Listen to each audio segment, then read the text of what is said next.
Good morning, everybody. It's a little chilly out this morning. I'm just back from a nice, almost 2 mile walk. I love doing that in the morning when I first wake up, and it's also good because there aren't very many people out walking, and you know how it is in the coronavirus period. I'm a little troubled that the area I live in, downtown Salt Lake, was just shown to be one of the areas with the highest rates of coronavirus, and so more caution is necessary. But that doesn't mean there's not beauty. On my walk, I saw so many gorgeous flowers and houses and, scenes of light, even though it's cloudy out.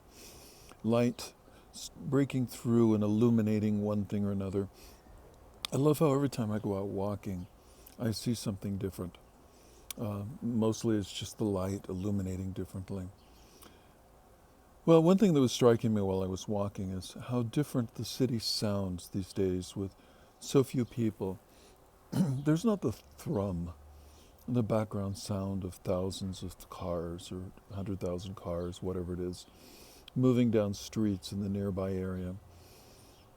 There's not the sound of trains very often. They've really cut back. I mean, I live in a city, so there would be sound. This is not a suburb or countryside. But it really is quite silent. I get to hear the birds more, and I hear the wind more. And in fact, sometimes it's even confusing because the wind can come in with a roar and it makes me wonder what it is. And at a distance, I can't always tell whether it's the wind or again, that thrum of traffic.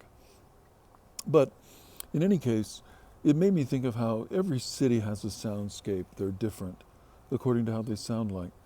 In Latin America, where I spent a lot of time, whether in Buenos Aires or in Mexico or in La Paz or in Cusco or Lima, or Santa Cruz for that matter, of Bolivia, there are always different sounds. And one thing typical about Latin America is the way that you just hear your neighbors. You hear so much of their sound of their lives.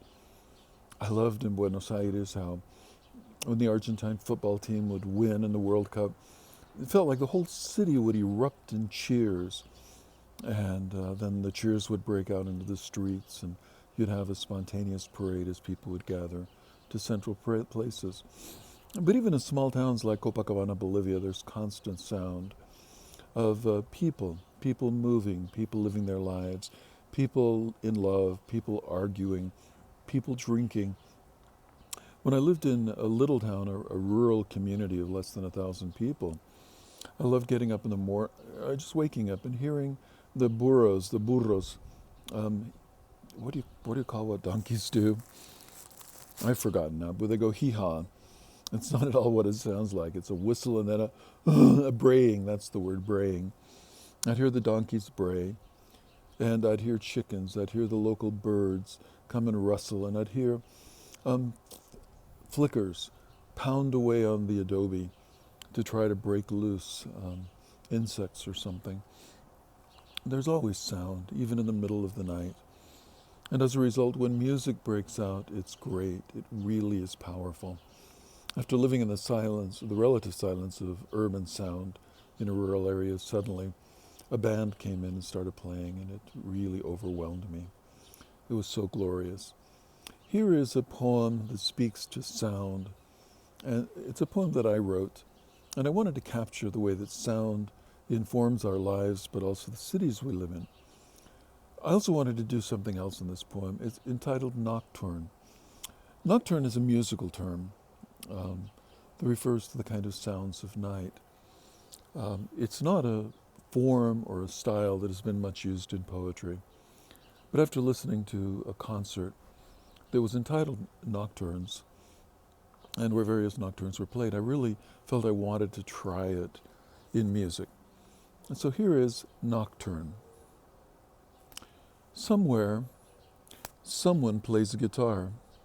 Their fingers flow through a bourrée by Bach. Its parts build among the shadows. No one on my street is playing. Only crickets chirp the night here with sound. The counterpoint must come from some street over. On my street, doors are shut, windows are down, house lights are off. Only a couple of weak streetlights pierce the dark. Their cones break up in tree branches. Somewhere, someone is awake and playing. Somewhere, just not here where I sit on the porch in the dark. If only I could sleep, or had something to make me turn on a light. On my street, doors are shut, windows are down, house lights are off.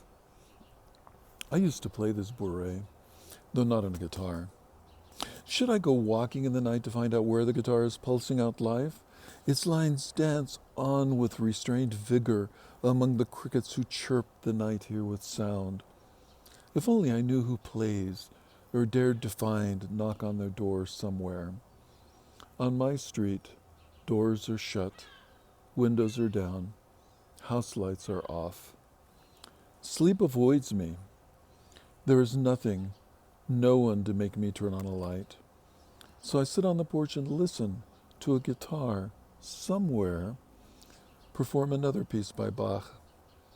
I could use my cell phone and hear different music, or even watch a movie about something, but why? I just can't sleep.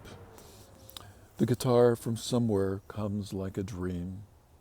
On my street, doors are shut, windows are down, house lights are off. I sit on my porch and watch the shadows play in the night's breeze. The guitar is now nowhere.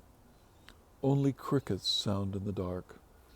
Somewhere, there was someone. There was, I don't know who. Who around here plays classical guitar? I just wait. I wait to be tired enough to go back to sleep. On my street, doors are shut, windows are down, house lights are off. Thank you, and I will see you tomorrow. Bye.